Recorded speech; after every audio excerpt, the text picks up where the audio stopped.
दोस्तों, आज मैं एक्सप्लेन करने वाला हूँ एक ऐसी जबरदस्त मूवी जिसने नेटफ्लिक्स को डूबते डूबते बचा लिया। इस मूवी के आते ही नेटफ्लिक्स पर ट्रैफिक इतना बढ़ गया कि अचानक डेली टाइम यूजर्स की तादाद ने लोगों को चौंका दिया। ये मूवी एक असली घटना पर बेस्ड है और इसकी स्टोरी काफी डिस्टर्बिंग है, इसलिए मूवी को देखने के बाद आपको थोड़ा रिफ्रेश होने की जरूरत पड़ सकती है। लेकिन अगर आप सिनेमा देखने के शौकीन हैं, तो इस मास्टरपीस को आपको मिस नहीं करना चाहिए। तो आइए दोस्तों, बिना देरी किए शुरू करते हैं आज की ये मूवी। कहानी की शुरुआत में हमें प्रेम नाम के एक व्यक्ति से मिलवाया जाता है, जो एक बड़े से बंगले में सोफे पर बैठा होता है। वो एक महंगा गाउन पहने हुए है और टीवी पर सब बनेंगे करोड़पति शो देख रहा है। शो के दौरान जब एक कंटेस्टेंट सवाल का गलत जवाब देता है, तो प्रेम गुस्से में उसे गाली देते हुए कहता है, इसका जवाब 4 होना चाहिए था। ये हमें उसके तेज दिमाग और समझदारी का परिचय देता है, जिसे डायरेक्टर ने बखूबी दिखाया है। खैर, तभी प्रेम का फोन बजता है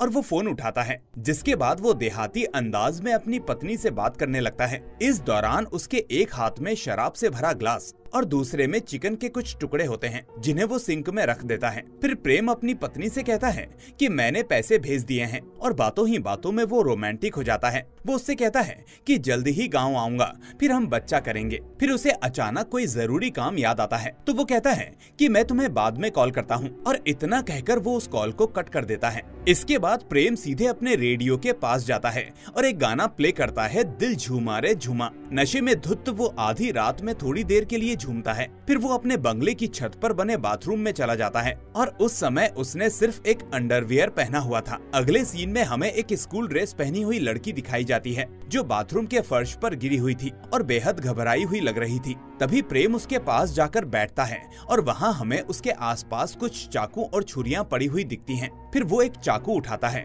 और धीरे धीरे उस लड़की के शरीर के टुकड़े करने लगता है। इस दौरान बैकग्राउंड में गाने की आवाज भी तेज होती जा रही है, और प्रेम इतनी बेरहमी से उसे काटता है कि चाकू की आवाज बाथरूम से बाहर तक सुनाई देती है, और इसके बाद फर्श पर चारों तरफ खून फैल जाता है। फिर सीन यहाँ से चेंज होता है और हमें रामचरण पांडे को उनके घर पर दिखाया जाता है, जो एक एसआई हैं। वो भगवान के साथ साथ अपने पिताजी को प्रणाम करते हैं, और फिर हम उनकी फैमिली को देखते हैं, जिसमें एक छोटी बच्ची और उनकी पत्नी थी। यहाँ हमें बैकग्राउंड वॉइस में सुनाई दे रहा था कि उनके पूज्य पिताजी न्यूटन के 3rd लॉ से बेहद प्रभावित थे। अब जिन लोगों को नहीं पता, उनको मैं बता दूं कि न्यूटन का 3रा नियम कहता है कि हम जिस चीज पर जितना बल लगाते हैं, उसके विपरीत सामने से भी उतना ही फोर्स लगता है। तो ठीक उसी तरह रामचरण के पिताजी भी यही मानते थे कि हमारे द्वारा किए गए हर काम का फल यानी रिएक्शन कुछ न कुछ जरूर होगा। खैर, अब एसआई पांडे अपनी बेटी को स्कूल छोड़ते हुए सीधे पुलिस स्टेशन पहुंचते हैं, जहां साइड में बोर्ड पर बहुत सारे बच्चों के फोटो लगे थे,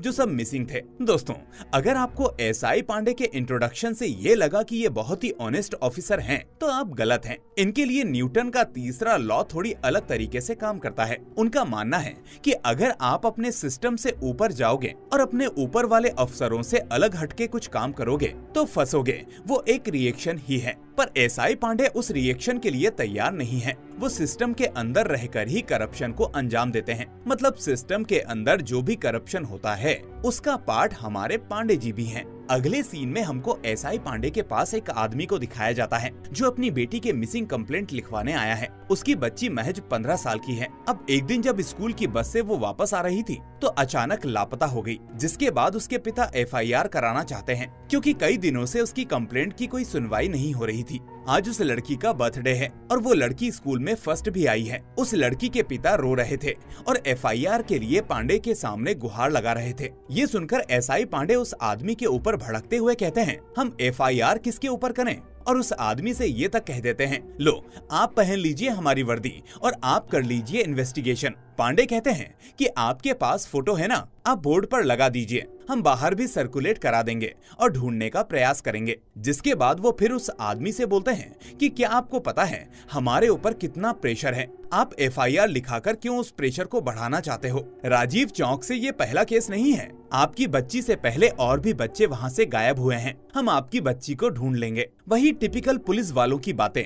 और फिर एसआई पांडे उस आदमी को कुछ पैसे देते हैं उस लड़की का बर्थडे सेलिब्रेट करने के लिए। वहीं दूसरी तरफ हमें राजीव चौक का सीन दिखाया जाता है, जहाँ कुछ बच्चे क्रिकेट खेल रहे हैं। उनकी बॉल नाले में चली जाती है। ये जो राजीव चौक का इलाका है, वो वर्कर्स और रिफ्यूजीज के लिए बना हुआ इलाका है। यहाँ ये सब लोग ही रहते हैं, इसलिए यहाँ कभी साफ सफाई नहीं होती। और इस इलाके के जस्ट बगल में है सेक्टर 36, जो यहाँ का बहुत पॉश इलाका है। फिर हम अगले सीन में अली को देखते हैं, जो नाले में से बॉल निकालने गया था। उसे वहाँ बॉल के साथ एक इंसानी हाथ भी मिलता है। तभी हम पुलिस को देखते हैं, जो इस मामले की तफ्तीश करने के लिए उस इलाके में आई होती है। पुलिस के कांस्टेबल नाले में पड़े उस हाथ को देखते हुए बहस कर रहे होते हैं। एक कह रहा होता है कि ये लंगूर का हाथ है, तो दूसरा कह रहा है कि नहीं, ये बंदर का हाथ है। अब उनके बीच में बहुत देर से बहस चल रही होती है कि तभी पीछे से एसआई पांडे आते हैं, जो उस हाथ को देखते हैं और देखते ही पहचान जाते हैं कि ये हाथ किसी इंसान का है। अब आप पांडे के केस हैंडल करने का तरीका देखिए। वो उस बच्चे को 100 की हरी पत्ती देते हुए कहते हैं कि तुमने बहुत अच्छा काम किया है और पुलिस की मदद भी करी है, जिसके बाद वो सबको उसके लिए ताली बजाने को कहते हैं। मतलब ये है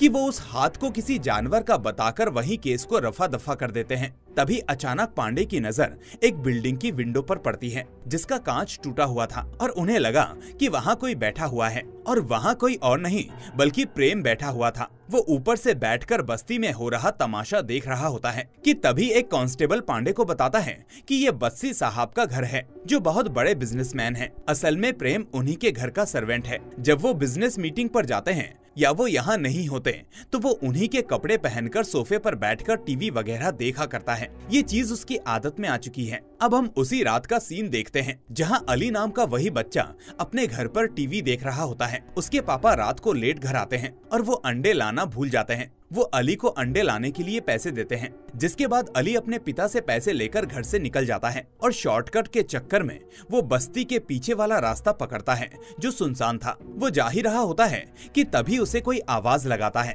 और वो आवाज किसी और की नहीं बल्कि जमीन पर शॉल ओढ़े बैठे प्रेम की ही थी। इसके बाद वो बच्चे को 2 चॉकलेट्स का लालच देता है, और बच्चा जैसे ही उन चॉकलेट्स के लालच में आकर चॉकलेट्स लेता है, वो उसे किडनैप करके बस्सी साहब के घर ले जाता है। फिर हमें अगले सीन में घर के अंदर प्रेम को सिर्फ अंडरवेयर में दिखाया जाता है, जो उस बच्चे को बांध रहा होता है। बच्चा उससे कहता है कि मेरे पापा तुम्हें मार देंगे, उनके पास गन भी है। तभी वो अली से कहता है कि ये सब सिर्फ फिल्मों में होता है, तेरा बाप बस एक मामूली गार्ड है, तुझे क्या लगता है वो मुझे पकड़ लेगा? अगर तू किसी बड़े अफसर का बेटा होता तो मुझे डर होता। तू एक मामूली से गार्ड का बेटा है और रिफ्यूजी एरिया में रहता है। तेरे जैसे बच्चों के गायब होने से किसी को कोई फर्क नहीं पड़ता। तेरा बाप 2-4 दिन रोएगा, फिर तेरी माँ के साथ मिलकर एक नया अली पैदा कर लेगा, और उसके कुछ टाइम बाद तेरी फोटो मिलेगी सिर्फ दीवार पर। तू लोगों की यादों और उनकी बातों से गायब हो चुका होगा। बस इतनी ही है तेरी वैल्यू। इस बीच बातों बातों में वो अली को खोल देता है और उससे कहता है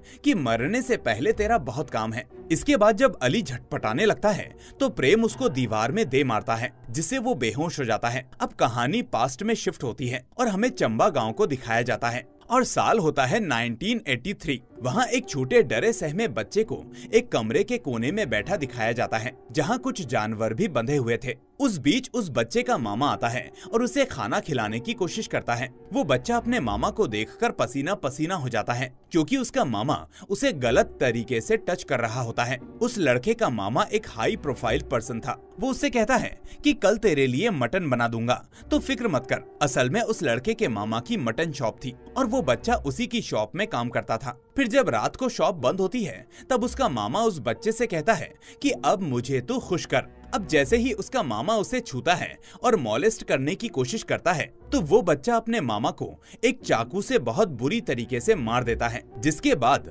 सीन फिर से प्रेजेंट में शिफ्ट हो जाता है और प्रेम खाना बना रहा होता है। तभी उसे फोन पर कॉल आती है, जहां दूसरी साइड कॉल पर छोटे लाल होता है, जो एक कंपाउंडर है। प्रेम फ्रिज से कुछ ऐसा निकालता है और उस कंपाउंडर को देते हुए कहता है कि इसे बेच के बहुत सारा पैसा मिलेगा। कंपाउंडर उससे पूछता है कि इतने पैसे का तू क्या करेगा? तो प्रेम कहता है कि जो सब बड़े लोग करते हैं, अपनी बेटी को अच्छे स्कूल में भेजूंगा, पत्नी के साथ हनीमून के लिए जाऊंगा और एक बड़ा सा बंगला बनाऊंगा, और क्या करूंगा, पैसा ही सब कुछ है। अब प्रेम कंपाउंडर से पूछता है कि तू भी तो ये सब पैसों के लिए ही कर रहा है ना? ये सुनकर अब कंपाउंडर चला जाता है। जिसके बाद फिर हमें छत वाले बाथरूम को दिखाया जाता है, जहाँ पड़े खून को प्रेम साफ करता है और जो बॉडी पार्ट्स के उसने टुकड़े किए थे उन्हें थैलियों में भरकर गटर में फेंक देता है। अब सीन चेंज होता है, जहाँ हमें हरियाणा के करनाल का सीन दिखाया जाता है। वहाँ हमें पहली बार बस्सी साहब देखने को मिलते हैं। ये वही बिजनेसमैन हैं जिनके बंगले में प्रेम अपने क्राइम्स को अंजाम देता है।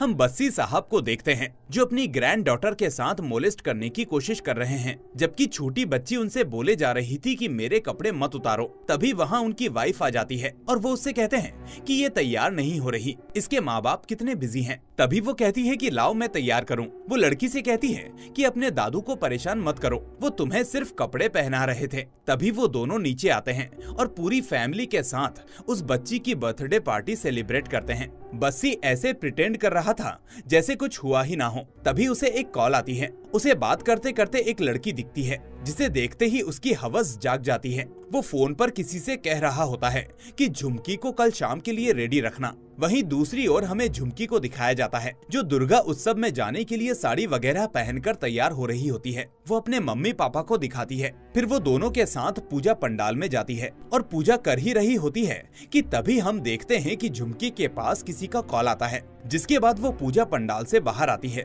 और किसी से बात करने लग जाती है। इसके बाद अगला सीन कुछ दिन बाद का यानी दशहरे के दिन का होता है, जहां हम दशहरे के फंक्शन को देखते हैं। यहाँ पर पांडे और उनकी मंडली मतलब कांस्टेबल्स रामलीला करने आए होते हैं, वो भी बहुत सज धज कर। इस फंक्शन में पांडे की बेटी और वाइफ भी आई होती है। एक पार्ट खत्म करने के बाद जब लोग टचअप करने के लिए अंदर आए होते हैं तो झुमकी के पिता उनके पास आते हैं। वो पांडे से कहते हैं कि कितने टाइम से मैंने कंप्लेंट कराकर रखी है, अब आपको FIR लिखनी पड़ेगी। पांडे उनसे कहते हैं कि आप कल स्टेशन आ जाइए, मैं लिख दूंगा। वो पांडे से कहते हैं कि आप 4 सप्ताह से एक ही बात कह रहे हो कि मैं लिख दूंगा, अगर आपकी बेटी के साथ ये होता तो आपको एहसास होता। तभी पांडे को गुस्सा आता है और वो उससे कहते हैं कि बेटी को पैदा करने का मैंने बोला था, नहीं ना, तुम्हारी बेटी को तुमने खुद पैदा किया, वो कहाँ गई ये जिम्मेदारी भी तुम्हारी है। तब उस लड़की के पिता बोलते हैं कि मुझे पता है, वो बस्सी साहब के घर गई थी, फिर वापस नहीं लौटी। तो पांडे उससे कहते हैं कि फिर बस्सी साहब से पूछो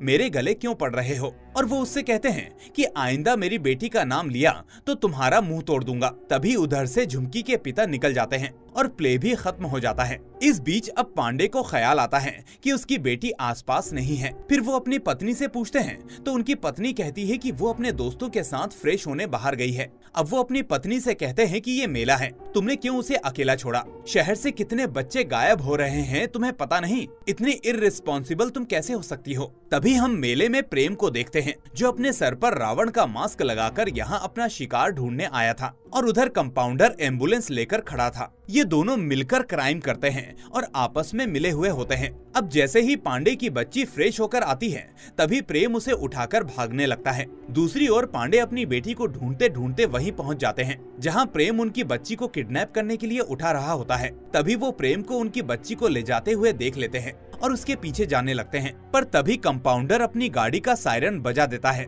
जिससे चौकन्ना होकर प्रेम उस बच्ची को वहीं छोड़कर भागने लगता है। अब पांडे अपनी बच्ची को कांस्टेबल के हवाले करके अपनी पत्नी और बच्ची को उसी एम्बुलेंस से हॉस्पिटल भेजकर खुद प्रेम के पीछे चले जाते हैं। अब वो उसका पीछा करते हैं लेकिन उसको पकड़ नहीं पाते और ना ही उसकी शक्ल देख पाते हैं। इस बीच वो भागते भागते गिर जाते हैं। अब प्रेम वहाँ से भागकर सीधा बस्सी साहब के घर पहुँचता है। फिर दरवाजे को ताला लगाकर कुछ कैसेट्स बैग में रखता है और किसी को फोन लगाकर उससे कहता है ये तुम्हारे घर में रखवा रहा हूँ, ये मत पूछना कि ये क्या है। उधर हमें पांडे को दिखाया जाता है जो थक हार कर एक दीवार के सहारे बैठे हुए हैं और साइड में उन्हीं मिसिंग बच्चों के पोस्टर्स लगे हुए हैं। अब वो उन्हें देखते हैं जिसके बाद उनको अंदर से कुछ फील होता है। अब वो हॉस्पिटल जाकर अपनी बच्ची को देखते हैं। तभी वहाँ उनकी पत्नी उनसे कहती है कि तुम्हारे पुलिस होने पर धिक्कार है, तुम दूसरों के बच्चों को क्या ढूंढोगे जब तुम अपनी ही बच्ची को सेफ नहीं रख पा रहे। और फिर वो पांडे को एक आदेश के स्वर में कहती है मुझे वो कातिल चाहिए,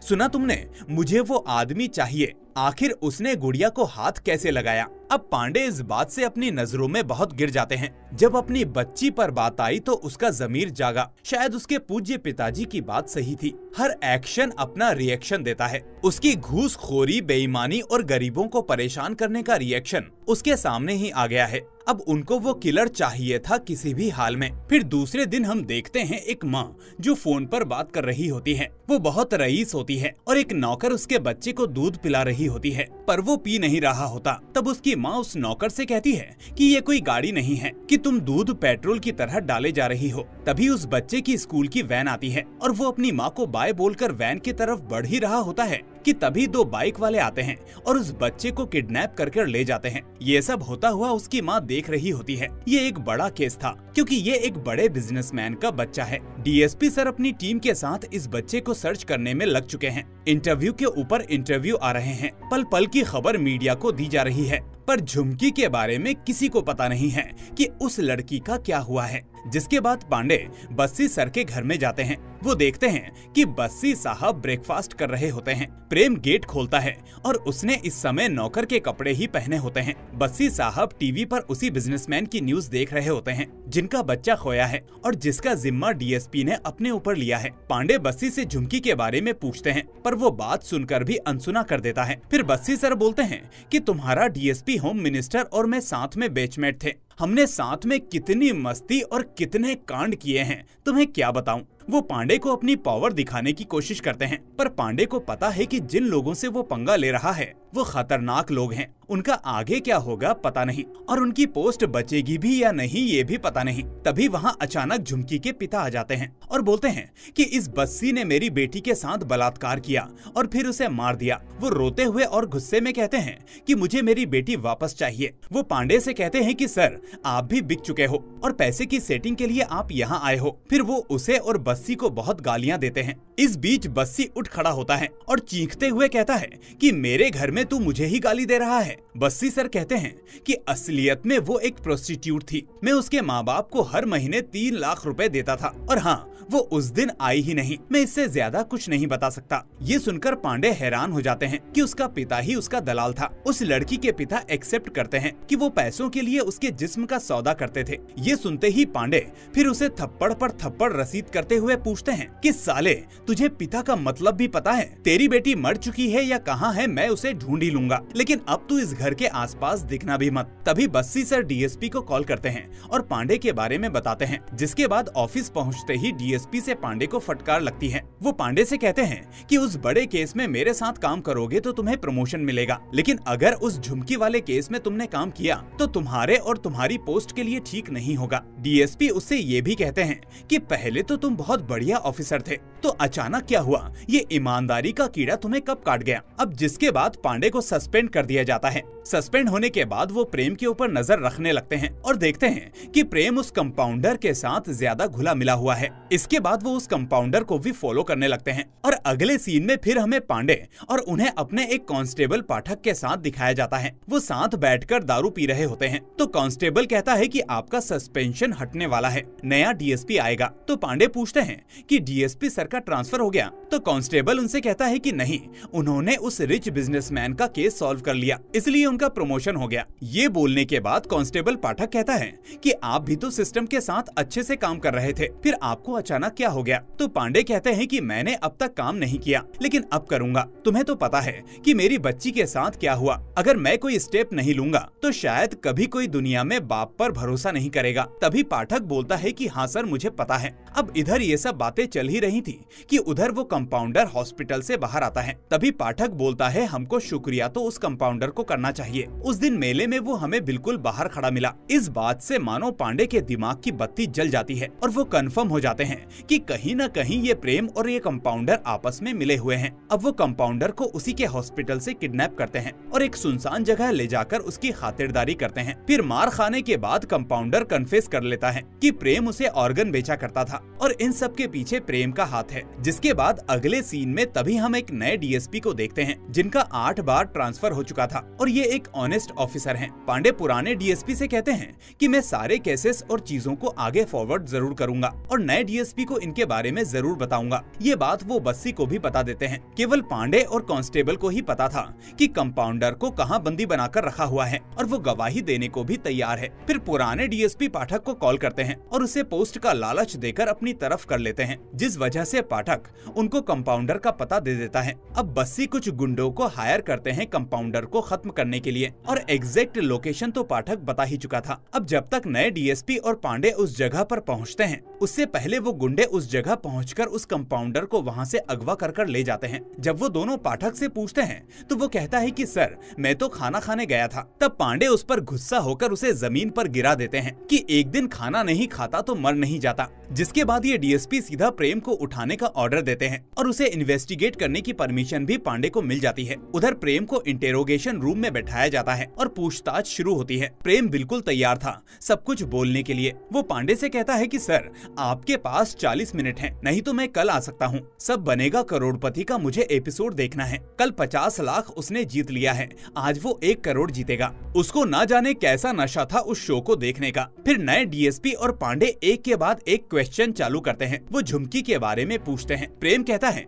कि मैंने उसे मार डाला क्योंकि वो मुझे अकड़ दिखा रही थी और मुझे नौकर जैसा ट्रीट कर रही थी। मैं उसे पैसे दे रहा था और उसने हिम्मत दिखाई ये कहते हुए कि इस पैसे से तू अपने लिए कुछ ले ले। अब आप ही बताइए सर, किस मर्द को ये सुनकर गुस्सा नहीं आएगा। फिर वो बताता है कि जब मैं छोटा था तो मेरा मामा मुझे अब्यूज करता था, इसलिए मैंने उसे भी मार दिया। यहाँ से हमें पता चलता है कि कहानी के पास्ट में जो बच्चा हमें दिखाया गया था वो असल में प्रेम ही था। वो कहता है कि ये मुझे फिर से वही ट्रॉमा याद दिलाने लगी, इसलिए मैंने उसे मार दिया। मैंने उसकी चुन्नी से उसका गला घोंट दिया। तब बस्सी सर नहीं थे, इसलिए मैंने ही उसे बुलाया था। फिर पांडे पूछते हैं कि तुमने उसके ऑर्गन तो उस कंपाउंडर को बेच दिए है ना? तो प्रेम कहता है कि सर मैं उससे प्यार करता था, मैंने उसके ऑर्गन्स नहीं बेचे, सिर्फ काट के फेंक दिए। उसके कुछ टुकड़े मैंने टंकी में डाले हैं जिसे कीड़े 6 महीने में खा जाएंगे। इस तरह उसने उसे मारने का पूरा मेथड बताया, जिसे सुनकर सबकी रूह कांप गई। फिर प्रेम बोलता है कि सर मैं सिर्फ बच्चों को मारता हूँ और मेरी ना सर एक गंदी आदत है। जैसे आप मीट खाते हैं ना, मैं भी खाता हूँ। पहले मैंने मेरे मामा का लीवर खाया, जब से मुझे इंसानी मांस की लत लगी है। फिर मैं क्या करता, 2 साल तक मैंने इंसानी मांस को छुआ भी नहीं। फिर मैंने एक को मारा और उसका मांस खाया, दूसरे को मारा फिर उसका मांस खाया। ऐसे करते करते मैंने सर आज तक कुल 24 बच्चों को तो मार ही दिया है। और सर हाँ, किसी को कोई फर्क नहीं पड़ता है। आज तक किसी को फर्क पड़ा?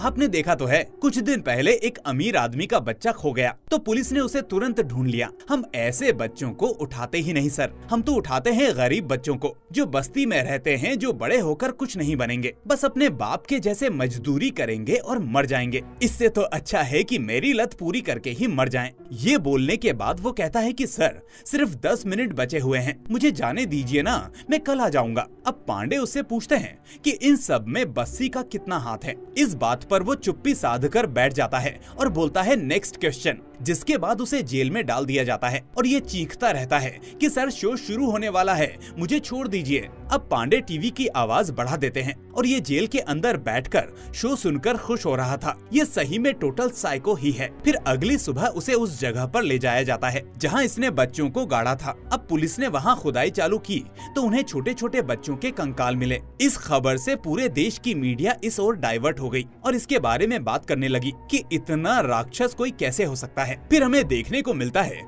कि जो नए डीएसपी हैं, उसका भी प्रमोशन हो जाता है और बस्सी को हिरासत में ले लिया जाता है और उस केस को लीड कर रहे होते हैं पुराने डीएसपी, मतलब बस्सी के दोस्त। लेकिन वो किसी को पता नहीं लगने देते कि वो दोस्त है। उधर न्यूज पर यह खबर चल रही होती है कि ये जो क्राइम किया है ये प्रेम ने किया है। बस्सी को इन सब के बारे में कुछ भी पता नहीं था और वो जब बिजनेस टूर पर जाते थे तब पीछे से प्रेम ये सब करता था। फिर ये सब सुनने के बाद प्रेम से मिलने के लिए पांडे जाते हैं और कहते हैं कि जिसको तू बचा रहा है उसने सारा केस तेरे ऊपर डाल दिया है। ऑर्गन्स बेचकर जितना पैसा कमाया वो तेरे घर तक पहुंच ही नहीं पाया क्योंकि कंपाउंडर को किसी ने अगवा कर लिया है और अब तक तो वो मर भी चुका होगा। ये सुनने के बाद प्रेम बौखला जाता है और पांडे उसे विश्वास दिलाते हुए कहते हैं कि अकेले तू क्यों फंस रहा है, वो भी फंसना चाहिए जो तेरे साथ था। मैं तुझे विश्वास दिलाता हूँ कि मैं तेरी फैमिली का ध्यान रखूंगा। तब वो उन्हें बताता है अपने घर का एड्रेस। पांडे बस पकड़ते हैं और पाठक उनको छोड़ने के लिए आया था। फिर पाठक उनसे कहता है कि तुम फालतू में क्यों घुस रहे हो,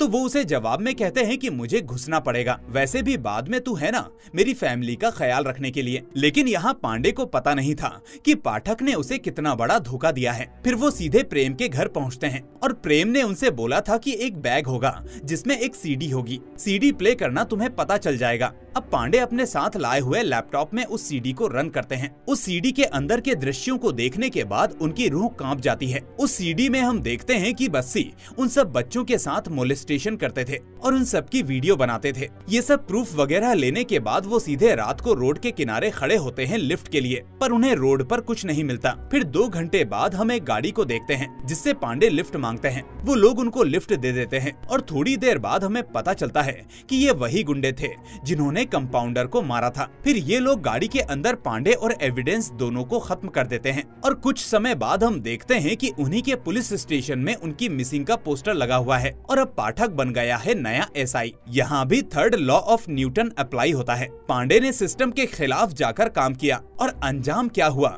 आखिर में एक बेनाम मौत। फिर हमें एक और कांस्टेबल को दिखाया जाता है जो पांडे की मिसिंग रिपोर्ट को अखबार में पढ़ता है। अब उसके घर के दरवाजे पर दस्तक होती है और जब वो जाता है तो गेट पर एक पैकेट में वही सीडीज मिलती हैं जो पांडे ने प्रेम के घर पर देखी थी और इसी सीन के साथ सेक्टर 36 मूवी समाप्त होती है। दोस्तों, ये पूरी मूवी इतना डिस्टर्ब कर देती है कि पहले मैं इसको एक्सप्लेन नहीं करने वाला था, लेकिन कई लोगों की रिक्वेस्ट आ रही थी, इसलिए मुझे ऑन डिमांड इस मूवी को लाना पड़ा। लेकिन हाँ, एक चीज साफ है कि अगर पुलिस और प्रशासन वक्त रहते अपना काम ठीक से कर लें तो बाद में इन चीजों की गुंजाइश नहीं रहती। कई ऐसे बुरे हादसे होते हैं जिन्हें वक्त रहते रोका जा सकता है, लेकिन उन चीजों पर ध्यान तब तक नहीं जाता जब तक कि कुछ बुरा ना हो जाए। खैर, इस वीडियो को लाइक और चैनल को सब्सक्राइब करना मत भूलना, साथ ही नोटिफिकेशन बेल को भी दबा देना ताकि कोई भी मूवी आपसे मिस ना हो। तो दोस्तों, अब मैं मिलूंगा आपसे अगली ऐसी ही वीडियो में। Till then, take care and thanks for watching.